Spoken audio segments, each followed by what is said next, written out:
Tai labas, šiandien va ir foną parinkau į temą. Šiandien filmuoju iš slėptuvės, nes mano namučiuose yra full house'as, o man atėjo įkvėpimas. Tai noriu papasakoti šiandien apie 4 energiją. Tai yra mano energija, todėl apie ją galiu pasakoti daug. Bet jeigu trumpai, neturiu kur įsisegti mikrofoną. Jeigu trumpai, pabandysiu trumpai. Tai yra imperatoriaus energija, tai yra pati vyriškiausia energija iš visų 22 taro arkanų. Moterim ir vyram jinai traktuojasi kitaip, taip pačiai kaip ir 3 energija. Tai pradžiai pradėsiu nuo vyrų su šitą energiją. Tai energiją galima išgyventi pliuse ir minuse. Jeigu išgyveni pliuse, kyli aukštyn. Jeigu išgyveni minuse, tai gyvenime nesiseka, esi nelaimingas, gyveni ne savo gyvenimą, ir panašiai. Tai kas yra imperatorius, tai yra labai stipri atsakomybė už save, už savo šeimą, už visus aplink esančius, prisiėmimas atsakomybės už tai, kad, tarkim, tavo mergina netyčia pastojo, tai jeigu tavo 4 energija yra pliuse, tai tu prisiimsi atsakomybę ir rūpinsiesi vaiku kartu. Tai čia toks stipresnis pavyzdys, bet kad būtų aiškiau. Dar yra, toks vyras, jeigu turi 4 energiją, pavyzdžiui, esi gimęs balandžio 4 dieną, tai bus 4-4, turiu savo rate tokį žmogų ir tikrai galiu patvirtinti, kad tai yra tikras vyras, kuris neša atsakomybę, kuris priima sprendimus, kuris yra atsakingas. Tai vyras, brūkšnelis vyras. Tai va. O minusė šitą energiją, tai bus atsakomybės neprisiėmimas arba toksai despotizmas, net galima sakyti, kur tu viską kontroliuoji, viskas turi būti pagal tave, kitaip negali būti, žodžiu, tokia kontrolė stipri. Tai čia apie vyrus gal tiek, o apie moteris, tai šita energija yra kontroliuojančios ir norinčios dominuoti moters energija.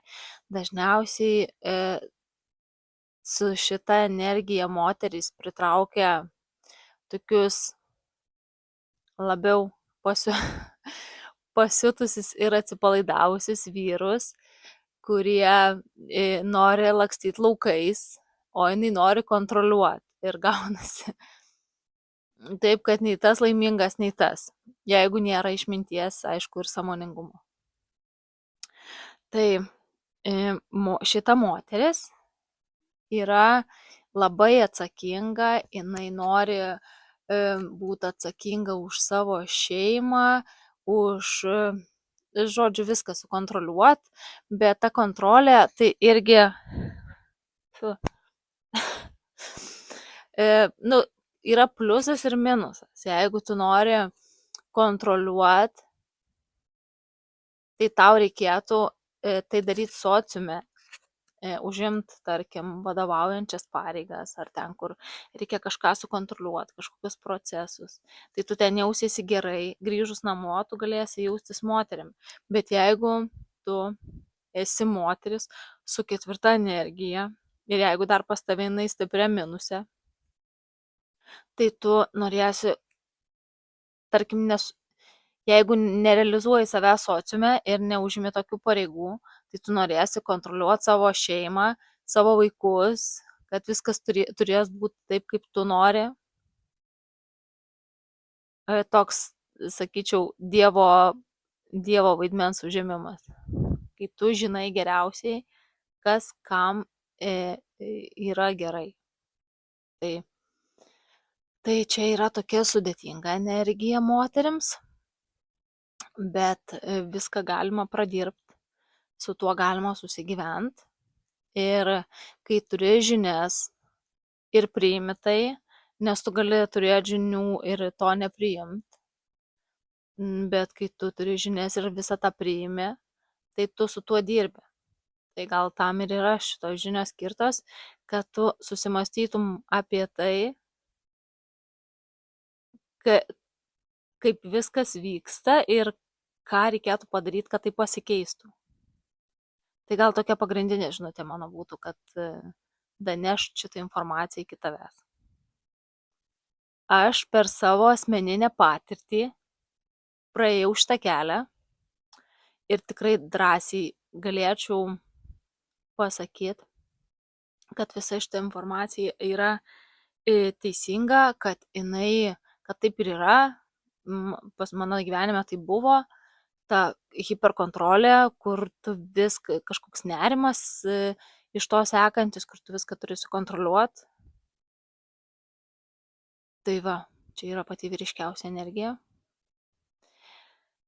Sveikinu save su tuo ir tave, jeigu tu ją turi, tai žinok, viską galima pakeisti. Ir priimti. Svarbiausia priimti. Pirmą žingsnį.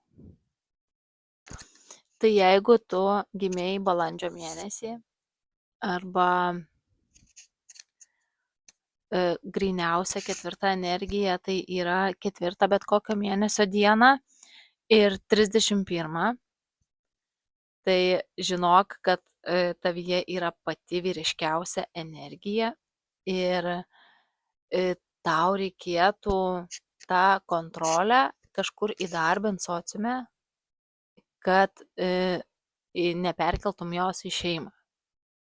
Jei tu esi moteris, o jeigu tu esi vyras, tai tiesiog svarbiausias akcentas būtų prisimti atsakomybę ir ne kažkaip despotiškai, o nuoširdžiai, suprantant, dėl ko tu tai darai, ir nešti atsakomybę už savo šeimą. Tai ir yra tavo tas tikrasis vyriškumas, aišku, liberaliai, leidžiant pasirinkti, diskutuojant, kažkaip ne vienašališkai, bet supratai, ne, atsakomybę, prisimti atsakomybę. Ir jeigu tu moteris su 4 energija, tai tau irgi patinka prisimti atsakomybę, bet tau ją reikėtų prisimti sociume, nes toks paradoksas, kad tu pritrauki vyrą, kuris neprisima atsakomybės, nes tu ją neši visą laiką ant savo pečių, tai kai tu išmoksi šeimoje ir santykiuose tą atsakomybę perleisti savo vyrui. Žinau, tai yra žiauriai sunku, bet tikrai įmanoma. Tai aš tau prižadu, kad viskas pradės keistis į gerą pusę. Tiesiog galėsi būti namuose moterim, o kažkur sociume užimti vadovaujančias pareigas. Šiaip gal geriausia net savo kažką turėti, nes labai sunku yra, žiūrint kokie kiti parametrai, bet labai sunku yra priimti kažkokį autoritetą iš viršaus. Tai va tiek apie tave arba apie tą, apie ką tu čia dabar klausai. Ir sekantis video bus apie kitas energijas. Iki.